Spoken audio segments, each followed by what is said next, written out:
네, 안녕하세요. 은철쌤입니다. 오늘 이 시간에는 지난날에 배웠던 1강에서부터 5강까지의 내용 중에서 교과서에 수록된 그림 자료라든지 그래프 또는 교과서 안에 있는 각종 이제 역사의 자료들을 사료라고 부르는데, 그런 사료들이 의미하는 것들, 그 사료들 안에 녹아 들어가 있는 우리의 그 공부했던 내용들을 사료와 그림 자료를 중심으로 한 번 더 보충해주는 강의를 준비를 해봤습니다. 그래서 이 PPT 자료를 넘기면서 선생님이 중요한 자료들을 빨간 색깔로 이제 밑줄을 치거나 보충 설명을 할 텐데요. 이 PPT 자료 같은 경우에는 학습 자료실에 선생님이 따로 PPT 자료를 올려놓을 테니까 필요한 사람은 다운받아서 활용해 주기를 바랍니다. 자, 조선의 유교사회의 성립과 변화에 대해서 우리가 지금 계속해서 3단원을 배우고 있는데요. 자, 첫 번째 1강에서 조선의 중앙 정치 조직에 대해서 우리가 알아봤었죠. 그래서 크게 5명의 왕, 태조, 태종, 그 다음에 세조, 맞나요? 가운데 누가 빠졌지? 세종이 빠졌군요. 다시 태조, 태종, 세종, 그 다음에 태조, 성종 때를 거쳐서 조선 초기 때 인제 막 건국되었던 조선의 정치 조직들이 갖추어졌는데, 크게 이제 중앙 정치 조직과 지방 통치 조직, 그다음에 군사, 그다음에 뭐 관리 선발 제도인 과거 제도 등을 우리가 살펴봤었죠. 자, 중앙 정치 조직 중에서 자료 1번에서 설명하는 중앙 정치 조직이 뭔지 한번 같이 읽어보도록 하겠습니다. 자, 시정, 즉 정치에서 주요 논의거리를 시정이라고 부르는데, 시정을 논하여 바르게 이끌고 모든 관원을 살피며 풍속을 바로잡고 원통하고 억울한 일을 풀어주고, 그러니까 원통하고 억울한 일을 당했을 때 이것을 풀어주고 재판해주는 역할, 오늘날에는 이제 법관이나 판사가 그 일을 하고 있는데, 자, 이와 같이 법을 통하여서 억울한 사람을 풀어주고 관원을 일 잘하는지를 살피는 곳이 바로 가운데에 헌자가 들어가 있는 이제 사헌부의 일이었습니다. 그래서 사원부에서 이러한 것들을 논의를 하고 일을 했고요. 자, 그 다음에 두 번째 핵심 포인트 단어는 이제 간쟁이라는 글자. 그 다음에 정치를 할 때 잘못을, 이게 잘못된 일인지를 논의하고 반박하는 직무를 하는 것. 즉 비판할 간자를 써가지고 이거는 사관원의 역할입니다. 사관원의 역할. 자, 그 다음에 궁궐 안에 있는 경적을 관리하고 문안을 관리하며 왕이 물을 일을 대비한다. 자, 누군가가 누군가한테 묻는 것을 자문한다 라고 부릅니다. 그래서 왕실 자문기구로서 경연이라는 행사를 통하여서 왕을 가르치는 스승 역할을 했던 관청이 하나가 있었죠. 그래서 3사 중에 하나였던 홍문관에 대한 설명입니다. 그래서 홍문관을 포함해서 사헌부, 사관원, 홍문관을 싸잡아서 우리는 3사라고 불렀고, 특히 요 사헌부하고 사관원을 싸잡아서 대간이라고 불렀습니다. 대간. 자, 그래서 다음 PPT 자료를 보면은 이 대간이라는 글자가 보이죠. 이 대간이라는 글자를 통하여서 이 대간은 조선시대 때 사헌부나 또는 사관원, 즉 3사와 관련되어 있는 학습 자료구나라는 것을 알면 됩니다. 그게 대간이고요. 자, 그 다음에 다음 자료를 보면은, 자, 지방행정 조직과 관련되어 있는 이제 역사 사료인데, 자, 형조라는 단어가 나왔죠. 이 형조는 6가지 6조가 이제 의정부 밑에 6가지의 기관이 있는데, 이 6가지의 기관 중에서 이제 법률, 주로 이제 형법을 관리하는 부서가 바로 이제 형조였습니다. 형조에서 아래기를 이제 향리로서 백성들을 침해하여도 죄를 범하는 자는 정하건대 징역을 집행한 이후에 연구히 그 도에 잠패한 역에 영리로 귀속하고, 그 백성을 침해한 향리는 사람들로 하여금 고발하게 하고 향리를 다시 심리하지 않은 관리도 아울러 법률에 따라 죄를 결단하도록 한다. 그러니까 향리가 지 마음대로 지방에서 세력을 쌓지 못하도록 이것을 지방관한테 향리를 견제시킬 수 있는 권한을 이제 세종 때부터 줬다라는 기록이 나와 있는 것 같아요. 그래서 조선시대로 넘어오면서 상대적으로 고려시대보다 이제 향리의 권한이 낮아졌다라는 것을 역사 자료를 통해서 알 수 있고, 이에 반면에 각 지방의 이제 수령의 권한이 강해지고, 반대로 향리의 권한이 약화됐다. 즉 왕권을 강화시키는 과정에서, 조선의 정치 조직을 정비하는 과정에서 향리와 같은 지방 세력들을 본격적으로 견제하기를 시작했다. 여기까지 정리해주면 될 것 같습니다. 자, 그렇게 조선시대로 넘어오면서 그 향리를 견제할 이제 수령이 해야 될 7가지의 일들을 수령 칠사라고 불렀는데, 자, 농본주의 사회였기 때문에 권농정책, 농업을 발전시킬 것을 수령한테 명령을 내렸고요. 자, 그 다음에 유교 경전 교육을 통하여서 백성들에게 올바르게 보일 것, 그 다음에 백성을 교화시키는 거죠. 간사하고 교활한 무리를 제거할 것, 아까 같은 부패한 향리라든지 백성들을 괴롭히는 관리들을 수령이 감시하고 이것을 견제할 수 있는 권한을 왕이 수령한테 준 것이죠. 그래서 이제 유사시에 이제 군사를 이끌 수 있는 권한도 줬고, 평소 때에는 이제 군사훈련을 실시해서 이제 치안을 유지할 것, 백성들을 지켜줄 것. 그 다음에 인구 숫자를 늘려야 농업 중심 사회에서는 유리하고 또 나라가 안정될 수가 있겠죠. 그리고 또 전쟁이 터졌을 때 이제 군사력하고도 이제 인구 숫자가 관련이 되어 있기 때문에, 오늘날에도 마찬가지잖아요. 오늘날에도 이제 그 아이가 출산이 많이 안 되는 까닭을 국가에서 이제 대대적으로 보도하고 걱정이다라고 말하는 까닭이 바로 여기에 있습니다. 이것이 이제 군사력으로 연결이 되고, 우리나라 대한민국이라는 나라가 이제 유지가 되냐 안 되냐 관건이기 때문에 이제 출산율을 유심 있게 보고 있는 것 같고요.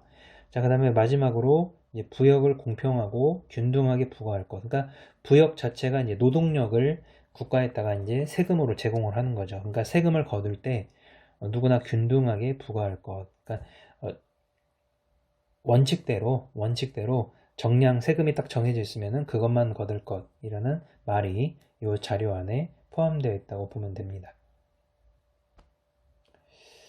자, 그래서 아까 봤던 원래는 자료 1이 있는데 이 자료 2를 저는 이제 크게 중요하게 생각하지 않아서 일단 넘겼고요. 자료 1이 아까 그거군요. 이제 사관원, 사헌부, 사관원, 이제 홍문관, 3사의 이름들 아까 각자 정리를 해봤죠. 자, 그 다음에 대관이 지칭하는 것은 이제 사헌부하고 이제 사관원을 싸잡아서 대관이라고 불렀고, 자, 자료 2의 정책이 뭘까요? 자료 2의 정책. 중간에 뭐였었지? 생각이 안 나네. 권농 정책. 향리를 견제하는 이유는 이제 중앙 집권화, 나라를 안정시키고 지방 백성들을 안정시키기 위해서, 민생을 안정시키기 위해서 이러한 정책을 펼쳤었고, 향리를 견제하는 정책을 펼쳤고, 자, 그 다음에 지방 수령의 업무 같은 경우에는 뭐가 있었죠? 농사를 권하는 이제 권농 정책이라든지, 또는 뭐 인구 숫자를 놀리는 것을 호구라고 합니다. 호구를 증가시킨다든지, 또는 뭐 백성들을 유교 경전을 통해서 올바르게 사는 모습을 보여준다든지, 백성들을 교화시키거나, 또는 뭐 군사력까지 총괄할 수 있는 직책이 바로 조선시대 때 이제 수령이었습니다. 그래서 사헌부, 사관원, 홍문관, 그다음에 대관이라는 것은 사헌부와 사관원을 일으키는 말이다. 이렇게 클릭하면 다 나오는군요. 어차피 포악한 향리를 처벌해서 이제 지방을 장악하는 성격을 없애고자 했다. 왜냐면 향리는 그 지방 사람이기 때문에 이제 세력을 모으기가 쉽기 때문에 왕권을 안정시키려면 견제를 해야겠죠. 그 다음에 수령의 역할, 칠사를 통하여서 인구 증가, 농업, 공정한 조세, 그 다음에 치안 유지, 백성을 지키는 것, 백성들을 이제 질서를 바로잡게 교화시키는 것들을 지방 수령이 담당을 했다. 자, 그 다음으로 이제 수치체제도 배웠었죠. 수치체제 자체가 국민들한테 국가가 세금을 거두는 것을 수치체제라고 부르죠.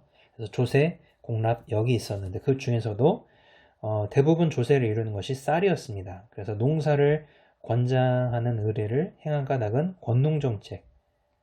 이것이 이제 국가의 이제 군사력으로 이어지기 때문에 권농정책을 적극적으로 이제 실시를 했었죠. 자, 조선시대의 토지 계산법, 오늘날에는 이제 토지를 평수로 따지는데 이때는 이제 결수라는 단위를 이제 붙였습니다. 그래서 이제 그림 자료가 아마 교과서에 나와 있을 텐데 이걸 결부법이라고 불러요. 아이고 넘어갔다. 그냥 넘어갈게요. 다시 나오네. 결부법은 이제 농경지의 면적을 계산하는 우리나라 투기의 방식이다. 그래서 뭐 1결, 2결, 이 결수, 즉 땅의 크기에 따라서 그에 걸맞는 세금을 부과했다. 뭐 이 정도만 알고 넘어가도 될 것 같습니다. 자, 그 다음에 방납이라는 용어에다가 저는 이제 별표를 칠 건데요. 이 방납이라는 용어 자체가 납부를 방해한다. 세금 납부하는 것을 방해하는 것을 방납이라고 부릅니다. 이 방납이라는 용어하고 관련되어 있는 것이 이제 각 지역의 특산물을 세금으로 바치는 공납하고 관련되어 있는 단어인데요. 각 지역의 특산물이다 보니까 과수원으로 일을 했던 사람, 사과를 생산했던 사람이 갑자기 어부가 되거나 갑자기 그 일을 그만두었을 때 그 지방에 부과된 특산물을 납부하기가 어려운 케이스가 있었습니다.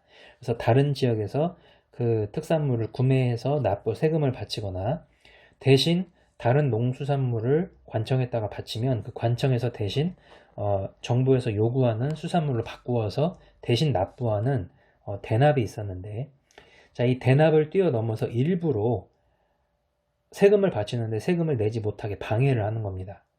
그리고 좀 더 비싼 가격을 매겨서 정부에서 요구하는 그 세금이 대상이 되는 농수산물을 비싼 가격으로 농민들한테 이제 부과하는 것을 방납이라고 지난 시간에 배웠었어요. 자, 그래서 세종실록에 따르면 각 도에서 관청, 중앙관청에 납부하는 공물을 해당 관리들이 매우 정밀하게 살피면서 모두 품질이 나쁘다 하여 일부러 받아들이지 않고 대신 도성 안에서 구입한 물품들로 납부할 때만 받아들인다. 그러니까 도성 안에 있는 물건을 구입을 하면 그 지방관이 이제 유리하고 경제적으로 이제 살아나니까 그 도성 안에서 산 물건만 구입을 했을 때 그것을 세금으로 바치는 것을 허락을 하고 일반 백성들이 갖고 있는 농수산물은 이제 받아주지 않았다. 납부를 방해했다라고 생각하면 됩니다. 그래서 오히려 대납을 하면서 원래 곡물 가격의 몇 배에 해당하는 값을 요구를 하고 있다. 이걸 방납의 폐단이라고 불러요. 납부를 방해하는 것이 사회적으로 큰 폐단이었다라는 뜻입니다. 그래서 그만큼 이제 평화의 시기가 지속이 되면서 이제 세금 체계가 이제 무너지는 모습들을 우리가 지난 시간에 봤었죠. 자, 문화 발달도 같이 한번 봤는데 처음에 세종대왕이 한글을 만들 때 반대하는 무리가 상당히 많았습니다. 세력도 셌고요. 그 이유가 전통적으로 이제 중국을 섬기는 사대적인 마인드가 신하들이나 백성들 안에 녹아 들어가 있었기 때문에 이런 것들을 쉽사리 버릴 수가 없었어요. 그러니까 중국에 한자가 있는데 굳이 백성들을 위해서 왜 쉬운 한글을 만드냐라는 마인드였기 때문에 이와 같이 최만리의 상수처럼 집현전의 부제학으로 있었던 최만리의 상수처럼 한글이라는 것을 왜 만드는지 이해를 못하겠다. 뭐 이런 말인 것 같아요. 자, 이렇게 최만리의 반대 상수에도 불구하고 세종대왕이 후민정음을 창제하여 반포한 까닭은 무엇이었을까? 백성들을 편안하게 하려고 민생을 안정시키기 위해서 민생을 안정시키고 또 글을 보급을 해서 백성들이 그 글을 통하여서 이제 새롭게 배울 수가 있고 교화시킬 수 있기 때문에 백성들을 교화시키거나 백성들의 삶을 안정시킬 목적으로 이런 것을 했겠죠. 자, 중단은 마무리입니다. 다음 글을 읽고 물음에 답해보자. 자, 이전의 과전은 자, 과전법 우리 배웠었죠. 과전은 관리였던 아비가 죽고 자식이 받은 것을 슐량전, 그러니까 아비 포함해서 이제 어미까지 다 죽고 이제 고아 입장이 되었을 때 그 관직으로서 봉급을 받고 과전을 지급받은 이제 부모가 죽었을 때 그 밑에 있는 고아 자식들이 받는 것을 이제 슐량전이라고 부릅니다. 슐량전 칭하고 남편이 죽고 아내가 전해받은 것은 이제 수신전. 그러니까 남편이 죽었을 때 그 살아있는 아내가 전해받는 세금 거둘 수 있는 토지를 수신전이라고 불렀다. 자, 그럼 슐량전 1번, 수신전 2번이라고 표시를 하겠습니다. 대대로 그 조세를 거두었다. 그러니까 세습이 가능했다라고 했었죠. 대대로 세습을 물려줄 수가 있었고 지금은 고쳐서 이제 직전법으로 만들었다. 그러니까 불법적으로 이 세습 가능한 토지들이 불법적으로 늘어나다 보니까 이것을 방지하고자 현직 관료들한테만 세금 거둘 수 있는 권한을 줬던 직전법으로 바뀌었다고 했죠. 과전법에서 직전법으로 화살표를 이렇게 할 거고요. 그 세를 거두는 자가 혹 지나치게 받아 원망을 사는 자가 있으니 매일 관으로 하여금 거두어서 관수 백성들에게 나눠주고 수납하는 괴로움 변하고, 자, 이러한 것을 관수 관급제라고 했었죠. 그래서 과전법으로부터 직전법 관수 관급제도까지 변화되는 변화상을 이 자료를 통해서 우리가 알 수가 있고요. 이거는 이제 방금 했죠. 그래서 수신전은 지급받은 관리가 또는 그 부모가 다 죽었을 때 재혼하지 않는 그 부인에게 아내가 살아있을 때 그 아내에게 지급하는 수조지, 세금을 거둘 수 있는 토지인데 이거는 이제 그 세습이 가능했다. 수조지였다. 세금 거둘 수 있는 토지를 수조지라고 부릅니다. 또는 세금 거둘 수 있는 권한을 수조권이라고 불러요. 근데 이게 세습이 가능했다. 자, 그 다음에 슐령전은 과전을 지급받은 관리의 부부가 다 죽어서 그 자식이 고아가 되었을 때 그 자식한테 세습 가능한 토지를 준 것을 이제 슐령전이라고 불렀다. 이 두 개를 구분할 줄 알아야 되고, 자, 그 다음에 직전법 같은 경우에는 세조 때 왕권을 강화시키는 과정에서 지급할 토지가 부족한 까닭이 이제 세습이 가능한 토지를 불법적으로 늘렸기 때문에 지급할 토지가 부족했다고 했죠. 그래서 현직 관리들한테만 과전, 즉 세금 거둘 수 있는 토지를 일한 대가로 지급한 것이 직전법이었습니다. 자, 위의 글을 바탕으로 조선의 토지제도가 어떻게 변화했는지를 서술해 보자. 그래서 과전법, 그 다음에 직전법, 관수관급제의 특징을 알면은 충분히 이제 서술할 수가 있겠죠. 그 내용입니다. 그래서 과전은 이제 특징이 전현직 관리한테 토지에서 세금 거둘 수 있는 권한, 수조권을 이제 지급한 거고요. 그 와중에서 세습이 가능했던 수신전, 휠량전이 있다. 근데 시간이 흐를수록 이런 불법 토지가 늘어나자 세조가 왕권을 강화하는 과정에서 현직 관리한테 지급되는 직전법. 그래도 문제가 터지자. 왜냐면 현직 관리한테만 세금 거둘 수 있는 권한을 줬기 때문에 퇴직한 이후에 퇴직금이 없어졌다고 했죠. 그래서 이제 더 세금을 현직 관리에 있을 때 수탈하는 일이 자주 일어나니까 아예 관청에서 세금을 거두고 관리들한테 지급하는 관수, 관급제로 바뀌었다고 했었죠. 자, 이게 아마 교과서에 수록된 내용일 겁니다.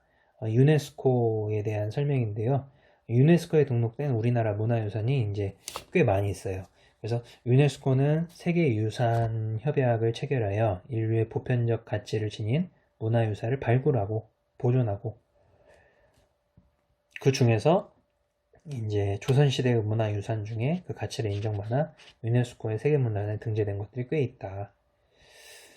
자, 그런 것들이 어떤 것이 있는지 한번 빠르게 살펴볼까요? 자, 첫 번째는 여러분이 알다시피 이제 합천 해인사입니다. 이 해인사에 보관되어 있는 8만 대장경판이 온전하게 보존될 수 있었던 까닭 중에 하나가 이 8만 대장경 경판이 들어있는 이 건물에 있대요. 이 건물들을 이제 나중에 여러분들이 합천 해인사 지역에 가서 이제 직접 보게 되는 순간이 있을 때 이 8만 대장경을 보관하는 건물 있죠. 건물 창살을 한번 보세요. 창살이 위에서 만약에 단면도를 봤을 때 이렇게 세모형으로 되어 있습니다. 세모형으로 이렇게 교차되어서 창살 나무로 이렇게 설계를 했는데, 이게 이제 산 기슭에서 이제 차가운 냉기나 바람이 이렇게 합천 해인사 쪽으로 이렇게 불어왔을 때 빠르게 이 창살을 통과할 때 이제 유속이 좀 빨라진답니다. 풍속이 빨라지면서 이 8만 대장경판이 보관되어 있는 여기가 쉽게 습기가 차지 않도록 건조하고 통풍이 잘 되는 구조로 이렇게 창살을 만들었대요. 그래서 여러분들이 나중에 가면은 이러한 세모 모양의 창살, 각진 모양의 창살들이 아마 합천 해인사에서 쉽게 볼 수가 있을 겁니다. 자, 그 다음에 왕들의 위패를 모셔놓은 이제 종묘가 서울에 있는데 이것도 조선의 문화유산, 유네스코의 문화유산으로 등재가 됐죠. 그래서 건축물 자체가 이제 조형미라든지 이런 것들이 인정을 받아서 유네스코 세계문화유산으로 이제 지정이 된 케이스고요. 자, 그 다음에 창덕궁도 이제 유네스코 세계문화유산으로 등재가 됐습니다. 그 다음에 이제 수원화성 같은 경우에는 이제 여러분들이 정조 때 만들어진 걸로 유명하죠. 원래 수원으로 수도를 옮기려고 정조가 생각을 했어요. 그러니까 우리가 천도라고 알고 있죠.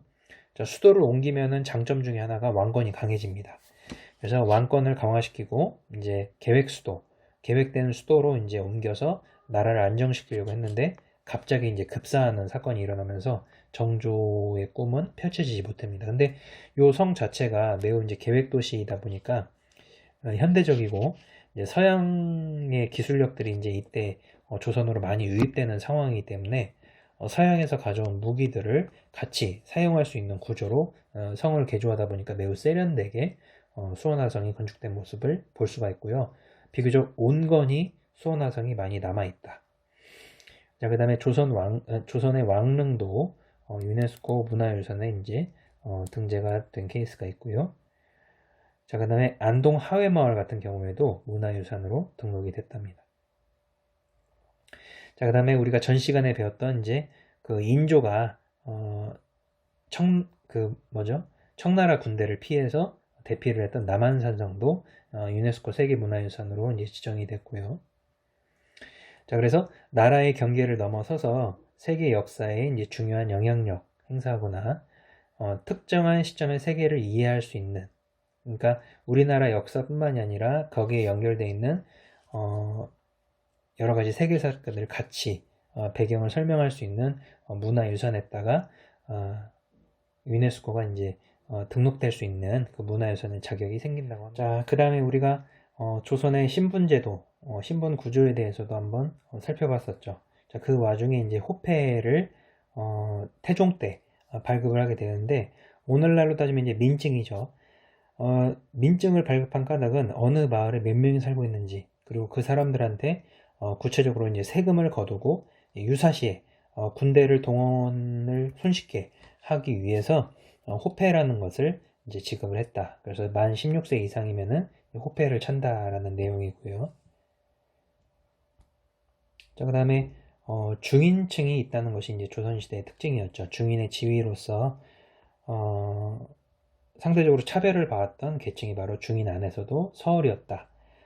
첩의 자식이었기 때문에 성리학적 마인드, 성리학적 질서에 좀 어긋난 것이라고 생각을 했기 때문에 같은 중인층 안에서도 상대적으로 이제 고위관직이나 이런 게 진출할 수 없었고, 무엇보다도 이제 문과에 응시할 수가 없다라는 것이 서얼의 특징 중에 하나였습니다. 그래서 조선의 양반들은 자신의 이제 기득권을 지키기 위해서 지배층이 늘어나는 것을 당연히 맞겠죠. 자기 밥그릇을 뺏기니까. 자, 그 과정에서 고려 시대와는 달리 중인에 대한 신분적인 이제 제약이 생겨났다. 그러니까 대부분 다 잡과에 응시를 했고요. 문과에 응시할 수는 있었으나 자격은 되니까 양인이니까 문과에는 응시할 수가 있는데 받아주질 않는 거죠. 그런 식으로 차별을 받았던 시대가 조선시대였다. 자, 조선시대 전국의 토지 면적을 이제 그래프로 나타낸 것을 볼 수가 있는데, 이제 임진왜란이었던 선조 때를 기점으로 쫙 그래프가 쭉쭉쭉 내려가는 모습들, 빨간색을 중심으로 쭉쭉쭉 내려가는 모습들을 볼 수가 있죠. 그래서 임진왜란이 이때 터져서 많은 수의 이제 사망자와 농사를 지을 만한 토지들이 다 불에 타서 없어졌다라는 것을 나타내는 거라고 볼 수가 있습니다. 자, 노비의 경제적인 가치에 대한 이제 사료인데요. 자, 오늘날로 따지면 한 사람당 대략 600만 원에서 1200만 원 정도면 노비 한 명을 구입을 할 수가 있답니다. 근데 이제 이 사람이 이제 나한테 세금도 바치고 나 대신에 농사도 지어주고 땔감 나무도 산에서 캐와주고 뭐 밥도 지어주고 그다음에 뭐 농사철에 농사도 해주고, 자, 그래서 600만 원이나 1200만 원의 가치보다 노비가 훨씬 더 경제적인 가치가 이제 오늘날로 환산했을 때 높았다라는 자료입니다. 자, 이와 기를 바라보는 이황과 이. 자, 이황과 이는 성리학의 대표적인 학자라고 했었죠. 근데 이황 같은 경우에는 기보다는 이제 눈에 보이지 않는 원리를 중요시 여기는 사람이 이황이었고, 자, 이에 반면에 이는 조금 더 이제 현실적인 사람이라고 했죠. 눈에 보이지 않는 것 원리보다는 그것을 바탕으로 현실적이고 이제 변화 가능한 기에다가 더욱더 초점을 맞춘 사람이 이제 이이입니다.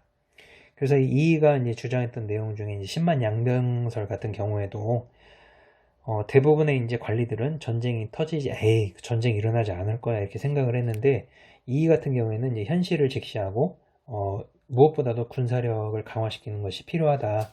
임진왜란이 일어날 줄 이이는 이제 알고 있었던 거죠. 그래서 이렇게 같은 성리학자지만 성향 자체가 완전히 다르다.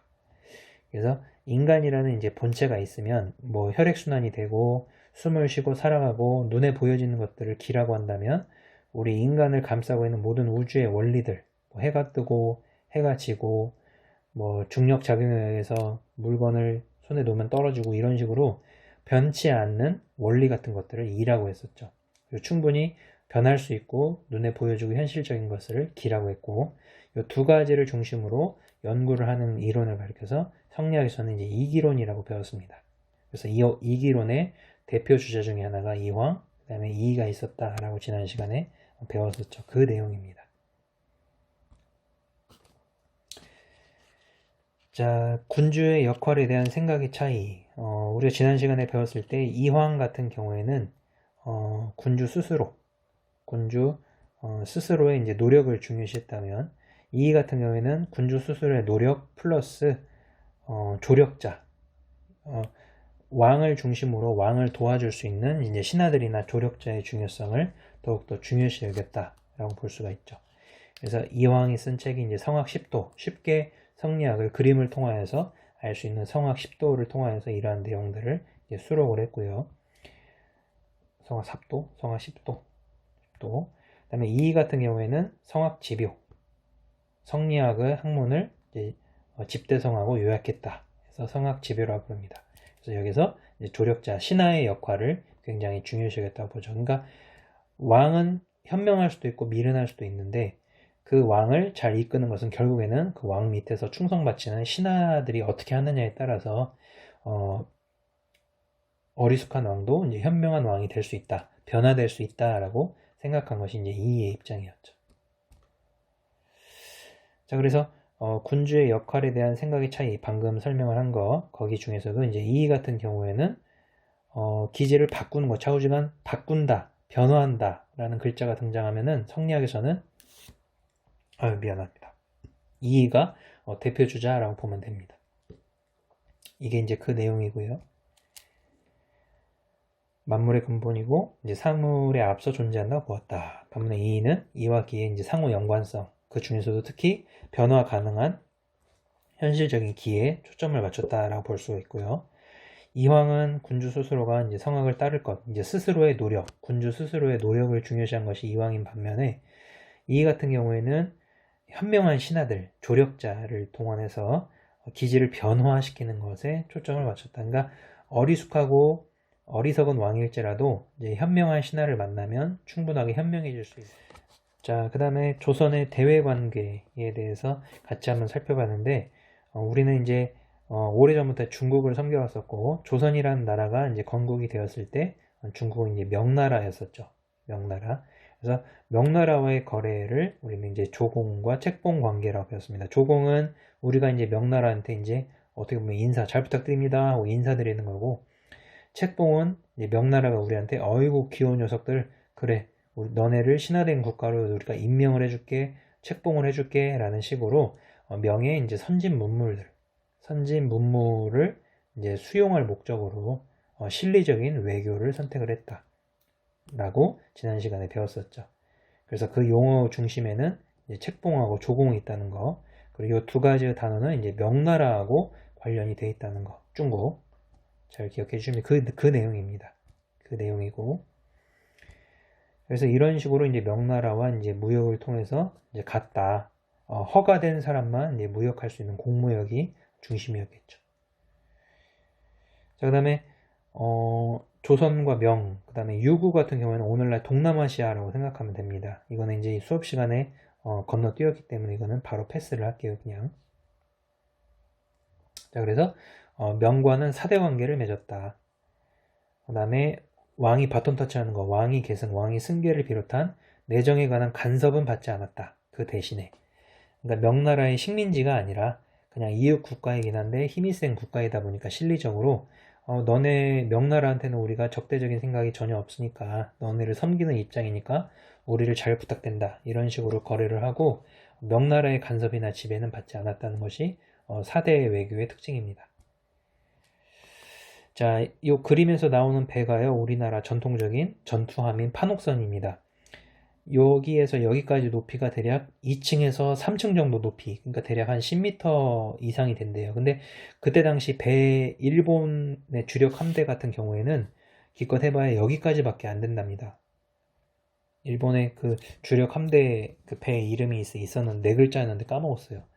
그래서 일본 애들 같은 경우에는 이 배에서 다른 배를 공격을 할 때 이제 배로 넘어가서 거기서 이제 칼싸움을 하는 것이 이제 얘네들의 이제 전략이었는데, 우리나라 판업선이 워낙 높다 보니까 얘네들의 전투함에서 이제 여기로 건너가지를 못하는 겁니다.